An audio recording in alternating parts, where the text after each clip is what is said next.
10 MIPA 4. Nomor absen 11. Dinten ieu abdi bade ngadugikeun dongeng anu judulna Gagak Hayang Kapuji. Aya gagak maling dengdeng ti pamoean, geleber hiber bari ngaheum-heum dengdeng teh kana tangkal dadap sisi lembur. Kabeneran harita katangeunun ku anjing nu kacidak kabitaeunana da puguh kabeukina. Ku sabab kitu ku anjing disampeurkeun, tapi sanggeus anjing aya di handapeun boro-boro ditanya. Tuh direret-teret acan.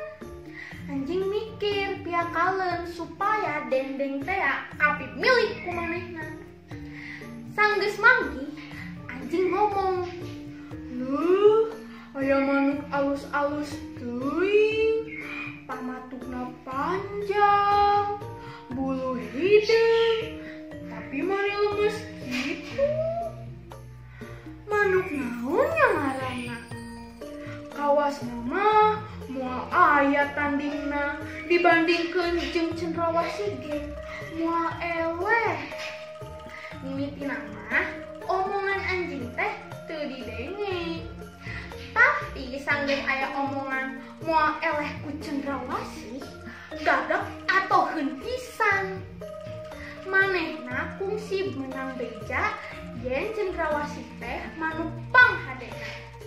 Tapi cek anjing manehna moal eleh. Nu mata kitu manehna ngarasa ngeunah ku pamuji anjing. Malah cek pikirna deui asa hayang ngabagi dendeng jeung anjing.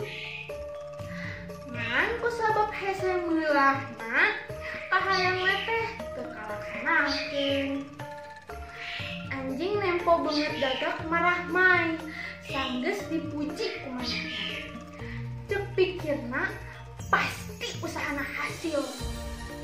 Cek pikirna deui, naon hesena muji-muji keunah mental kahayangna. Ku sabab kitu pok deui anjing teh, lamun daekeun mah hayang nyobakeun manuk nu sakitu-kituna. Ngan rumasa sorangan mah satohina, saumur-umur kudu ngadunungan, sare diglodok, rajin manggih hakaneun oge pasesaan. Tapi najan teu bisa nyobat oge jeung manuk lucu, atuh ngadenge-ngadenge sorana, meureun moal penasaran teuing. Barang ngadenge pamuji anjing anu sakitu ngeunahna, gagak puhuk keur ngaheum-heum dendeng. Ngan ngong we disada, "Gak, gak," cenah.